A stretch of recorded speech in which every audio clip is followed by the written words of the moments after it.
So you want to go to Maldives and you kind of started looking into it, but you're overwhelmed. There's like so much out there. You don't know how to choose from the gazillion trillion. Gazillion trillion? Is that a number? If you want to know the most important things you need to focus on in helping you to make that decision, you have come to the right place. I'm going to tell you a few things that you really need to consider when you're trying to make the decision about what Maldives resort you should choose. Stick around.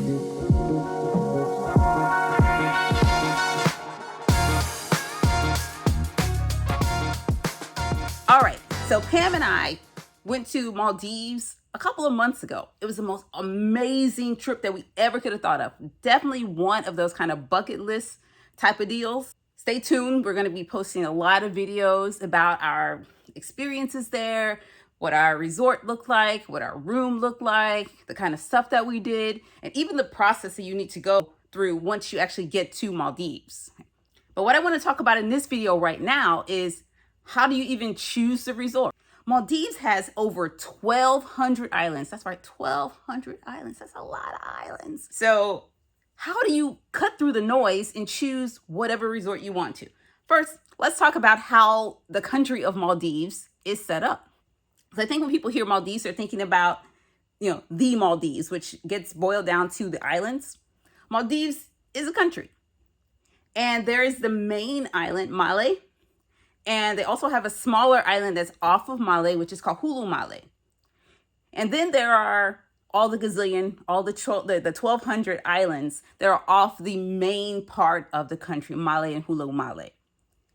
When Pam and I went, we flew into Hulu Male, which is where the airport is. And then, we spent the day in Hulu Male. We were going to go into Male, but these are pandemic times. And Male is one of the most populated cities in the entire world, not just in that part of the world, in the entire world. That's why Hulu Male exists, actually, because there were just too many people in Male, so they had to open up a whole nother island, like for real. So you have the main part of Maldives, Male and Hulu Male, and then you have all of your islands. So what I'm going to talk to you today about is how do you choose the resort? What are some things you really need to pay attention to in helping you to decide which of these resorts? The first thing you need to think about is how you want to get there. When it comes to trying to get to the island, you have a couple of choices, but not all the choices are available for all of the islands. If you are staying on an island that's closer to Hulu Male, where the airport is, or closer to Male, which is the capital city, then you will likely have a choice of taking a speedboat to your resort. Those are for shorter distances. You can probably get there for no longer than maybe 45 minutes or so on a speedboat. There's also the expense. It's a lot cheaper than what the alternative is going to be. I'm going to tell you about in a second. So if you stay closer to the city, then you're going to be able to take a speedboat. You're going to be able to save a little bit of money. The alternative is taking a seaplane. Seaplane. So the seaplane, if you've never flown on a seaplane before, is a plane that takes off on the water and it lands on the water. And in this case, it lands on the water, like in the middle of the ocean. Our flight from Hulu Male via seaplane to our resort was about 45 minutes. We actually even made a stop. Like the plane makes a stop, which is kind of crazy, but it makes a stop. In total, it took about 45 minutes from Hulu Male, from takeoff to landing roughly somewhere in the middle of the ocean off the shore of our resort.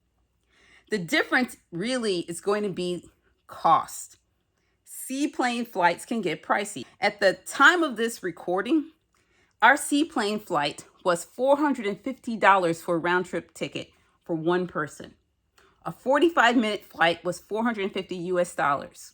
So it is not cheap. You want to compare that to maybe a speedboat that I've seen people talk about getting speedboats to their resorts for 20, 30 bucks, even some less than that if they're really close, if they're on one of the islands that's closest to the mainland.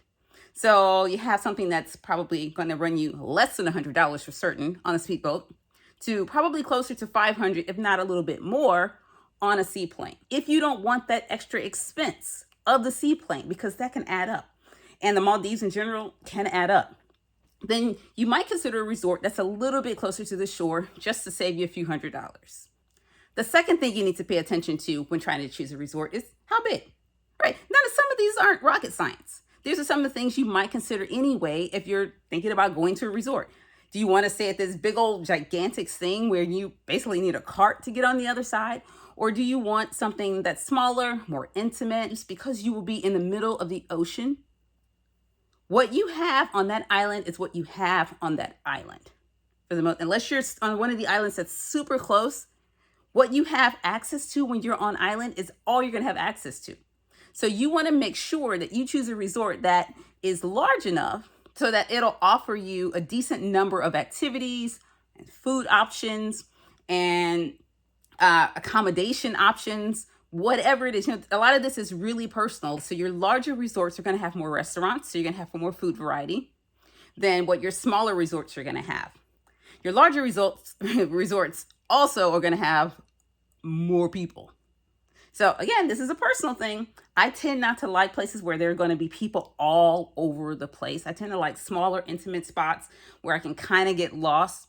And because this vacation that we went on was supposed to be a really kind of relaxing deal, I didn't want a whole bunch of people around.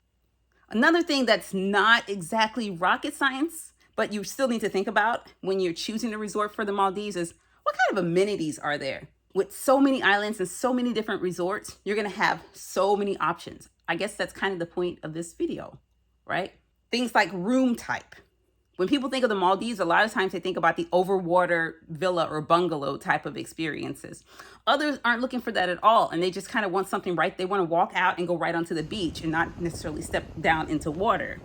And then there are some resorts that offer kind of a more hotel experience alongside all of those other kind of traditional Maldivian experiences, like the overwater bungalows and the beach villas and things like that. You have to think about what kind of activities do they offer?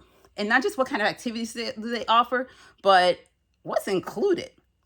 Again, a Maldives vacation is not going to be cheap. I need you to just kind of take a moment, get that in your spirit. So what are you going to get for that money? Do you have like non-motorized beach equipment that you can use and that's thrown in free? Stuff like boogie boards, some paddle boards, things like that. A lot of these resorts, if not all of them, offer a spa experience. Do you have any kind of spa, inclusions in the price of the room or in the price of whatever package you use? Do you want to do more kind of adventure stuff like scuba? Check their offerings to see if they offer that. And is that a part of some kind of package? What you want to do for Maldives, unless you got it like that, and we don't got it like that, so we kind of want to know, or we kind of wanted to know up front what we were going to be spending. Okay? So we knew the kind of things that we're into, and we knew whether or not these would be extra costs or included costs, and that allows you to keep your budget. The last thing you need to pay attention to, and I've sort of mentioned it before, is accommodation. Again, when people think about Maldives, a lot of times what comes to mind are those beautiful overwater villas. And I will admit that that is exactly what I had in mind when I booked our vacation. If you go for the overwater bungalows, this is an important piece that I really didn't think about a whole lot, is not just the fact that it's overwater. How close are the villas to each other? How close are the bungalows to each other? I've seen some photos of some of these overwater villas. They're just so freaking close to each other. There's no privacy. A lot of times when couples go and you got your overwater villa, you want to be in this space of privacy. You don't want to look over and be like, hey, dude. So that's kind of invasive. So pay attention to how close they are. How can you determine that? Look at the aerial view. Look at where their pool is or where their deck is, and look at how close you might be to the other people there. That's a deal breaker for me. The one we chose was actually really great in terms of the space. It's actually why I'm including this one. It's because we love this trip so much. I started immediately thinking about when can we go back? And if we go back, would we choose another resort? So I started looking at other resorts, and I was looking at pictures like, man, they are going to be really like right up on each other. Like you could kiss the person in the next pool, and that ain't right. Another thing to consider is how connected the villas are to the rest of the resort. So because they're out over water, there tends to be some level of disconnect between the overwater portion, overwater accommodations, and the rest of the resort. For us, the overwater accommodations where we stayed were so separate that we actually had to take a boat every time we want to go over to the main island. I'm not going to ding them because it's not like I didn't know. I knew. I knew. But it was one of the things that I found maybe less than ideal about our trip, and that if I could do it again, I would probably choose something where maybe that wasn't the case. Other places, the overwater portion of the resort is very well connected to the rest of the resort. Some of them even provide things like bicycles. So you can like hop on a bike outside your villa and bike over to the main part of the resort. So think about how connected they are. Again, those aerial views are excellent. Hopefully those 4 things I just gave you will really do a lot to help you kind of cut down on the noise and at least begin to eliminate some places. So if I were going to do this all over again, and we totally plan to do this all over again, even though it's more pricey, the seaplane experience was wonderful. It really was. It was relaxing. It was a beautiful thing. I also like the remoteness of the islands that you have to take the seaplane. You know why? Because when I sat in my pool in my overwater villa and I looked out, I didn't see anything. There was no additional land. There was nothing but the sunset. Nothing but the sunset, because we were so far away that we could not see Male or Hulu Male from our villa. I would probably also choose a resort that had a little bit more diversity in food option. So I would choose probably still a medium-sized resort. I still don't want these gigantic, but we would do a better job of looking at menus at individual restaurants and really making sure that there was some level of variety in the food. But overall, I was happy with the vacation that we had. Even with these tweaks that I would make the second time around, I would also take our vacation exactly how we had it. All right, so hopefully that was really helpful for you. Be on the lookout for all of our videos from Maldives. Also, make sure that you subscribe and sign up for notifications so that you get notified when we post new content.